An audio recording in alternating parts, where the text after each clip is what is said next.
Yeah, it's always strange when you see it because it's like, oh right, that's what we were doing all that time, and I loved it. I thought it was really well done and well filmed, and I also enjoyed it because I was in it a bit less, and you can get into it.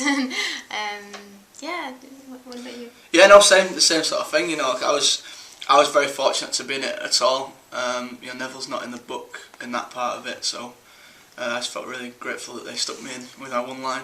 But no, same as you. You know, not having that much to do in it because I hate watching myself anyway. It was really nice to be able to just watch it as a film, and I just such an appreciation for Dan, Rupert, and Emma. All three of them were absolutely fantastic, and it was a tough script to work with. I felt, you know, because not really a vast amount happens, but they did it so well, and it was gripping. You know, I loved it. Yeah, and they kept that like with the book because in the book it's kind of claustrophobic the way it's just Harry, Ron, and Hermione, and like I've talked to a few people who were like, oh, there was too much of that, but they're not the true fans, and they're the people who read the books, and they just did it really well. Yeah.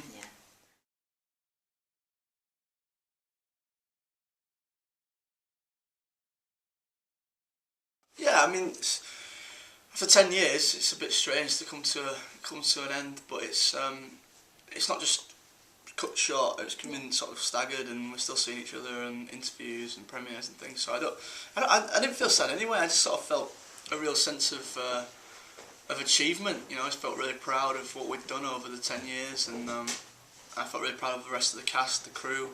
I never thought 10 years ago that I'd be sat in a room and talking about 8 films. It's just very strange. Just really happy with that, and looking forward to the future.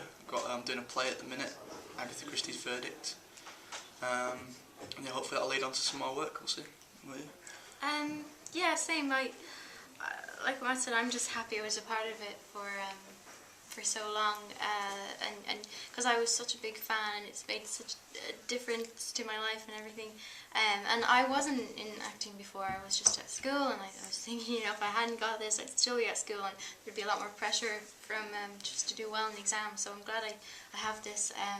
And yeah, I'm still in school. I've got a few more months left, and I'm free. And then yeah, I hope to do more acting, but see what happens.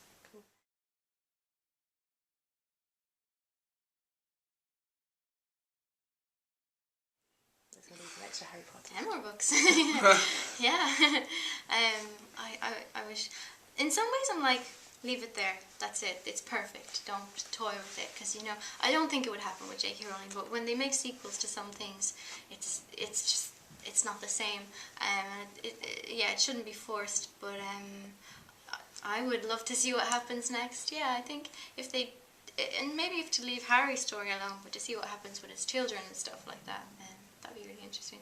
What about you? Ask me in 10 years when I've run out of money. No, I was a huge fan of the books, and I thought they ended the arc, you know, perfectly well, and I don't think there's. Well, I mean, obviously there's so much more of the universe. It could definitely be another book within the Harry Potter universe, but I think the stories of our characters have had a nice rounding off.